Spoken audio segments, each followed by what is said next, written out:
Hello students, इस video में आप जानेंगे SN1 रिएक्शंस के बारे में which are very important reactions.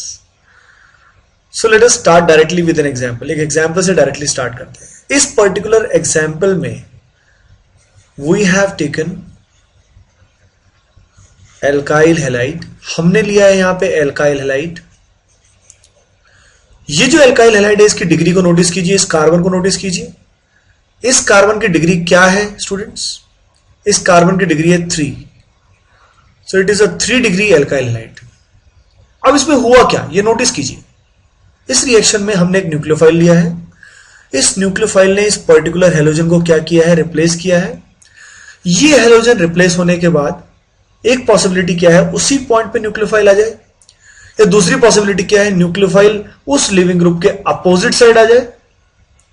तो दीज आर टू पॉसिबिलिटीज। या तो सेम उसी पॉइंट पे जहां लिविंग ग्रुप प्रेजेंट है वहीं पे न्यूक्लियोफाइल आ जाएगा, या nucleophile opposite side of the leaving group substitute हो जाएगा। अब ये दो तरह के प्रोडक्ट जो बने स्टूडेंट्स, इसमें पहला प्रोडक्ट जो बना उसको बोलते हैं हम रिटेंशन प्रोडक्ट। तो first product is known as retention product. क्या मतलब है इसका?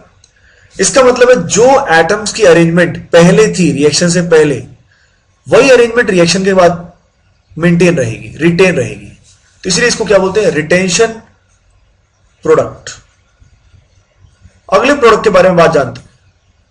अगले प्रोडक्ट में नोटिस कीजिए R1 R2 R3 की जो एटॉमिक अरेंजमेंट है वो अरेंजमेंट पहले से एग्जैक्टली रिवर्स हो गई है। पहले R1 R2 R3 left side की तरफ अलाइन है, लेकिन अब ये R2 R1 R3 right side में अलाइंड है। तो इसलिए इस प्रोडक्ट को स्टूडेंट्स हम क्या बोलेंगे? इसको बोलेंगे हम inversion product. It is known as inversion product. Invert हो गया। अब ये होता कैसे?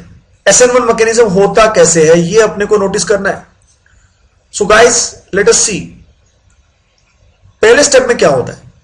पहले स्टेप में R1 R2 R3 सब के सब इस कार्बन हेलोजन के इलेक्ट्रॉन पेयर को रिपेल करेंगे, क्योंकि सभी R1 में R2 में R3 में इनके बॉन्ड पेयर्स में क्या होते हैं? इलेक्ट्रॉन पेयर होते हैं।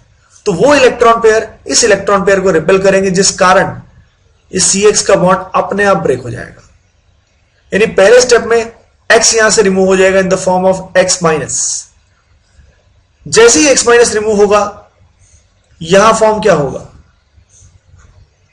या इस तरह का एक इंटरमीडिएट बनेगा।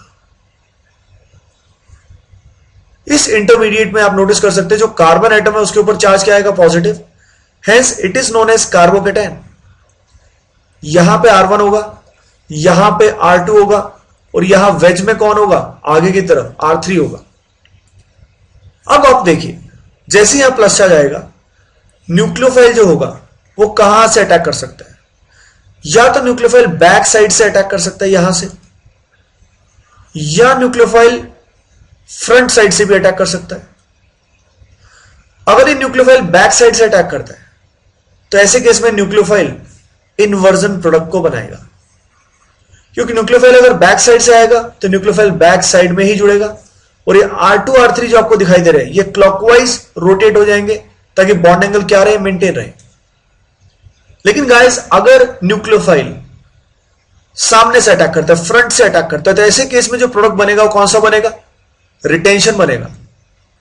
क्यों स्टूडेंट्स? क्योंकि न्यूक्लियोफाइल फ्रंट में आके जुड़ेगा और R2 R3 एडजस्ट होके एंटी क्लॉकवाइज थोड़ा सा घूम जाएंगे, और दोबारा से कॉन्फ़िगरेशन क्या हो जाएगी? एटम्स की रिटेन हो जाएगी। तो आपने देखा कि SN1 में कितने स्टेप हुए? SN1 में you notice there are 2 steps. 2 step होते हैं।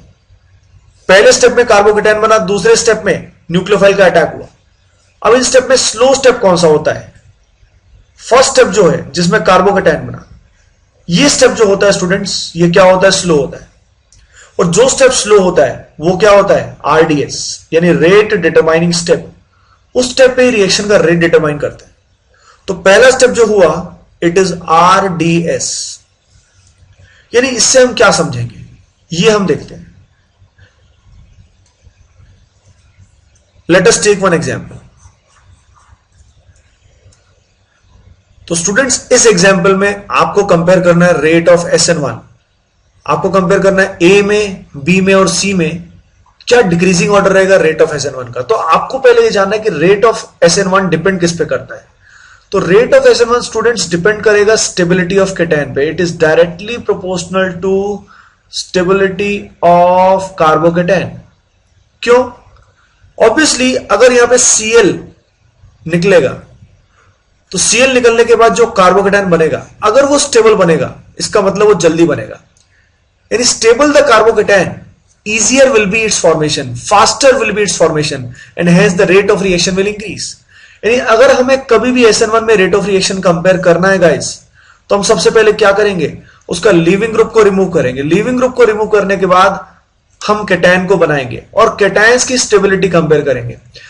जो केटायन की स्टेबिलिटी का ऑर्डर होगा वही रेट ऑफ SN1 का ऑर्डर होगा।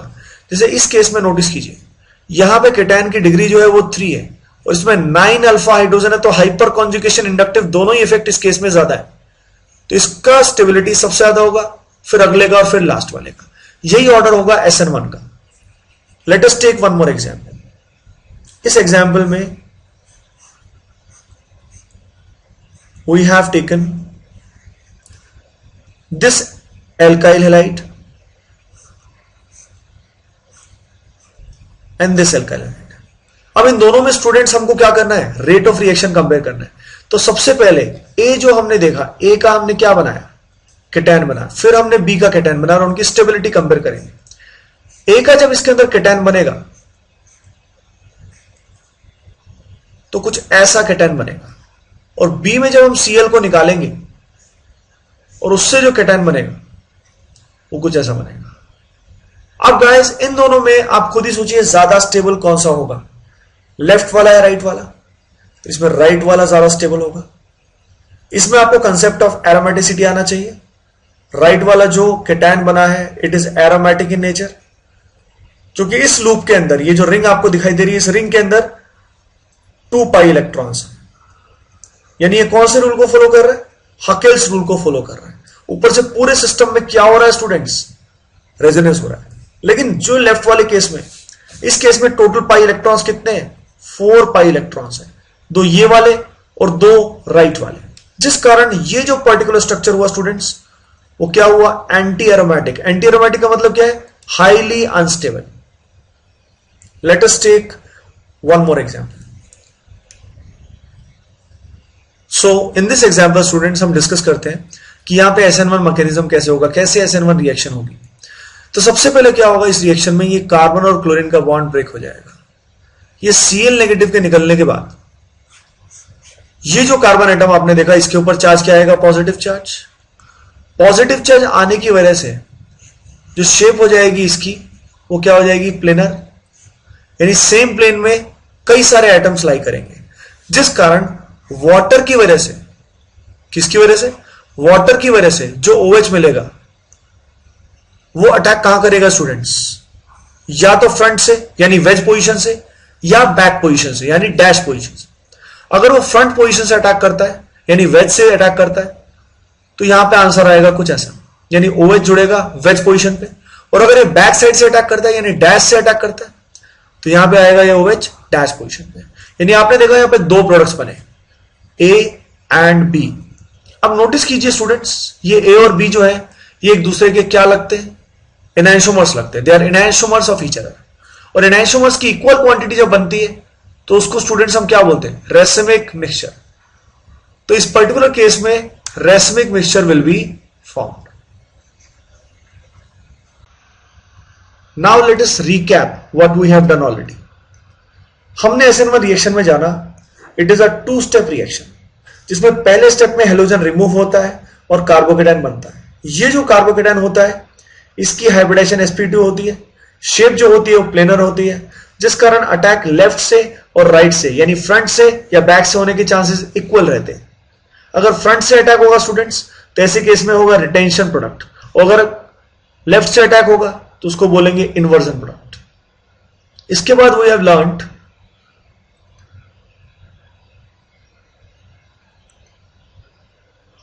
that how to compare the rate of reaction. Rate of SN1 is directly dependent on stability of C++, and that is a very important tip. And finally हमने देखा कि इसके अंदर कैसे racemic mixture बन जाता है.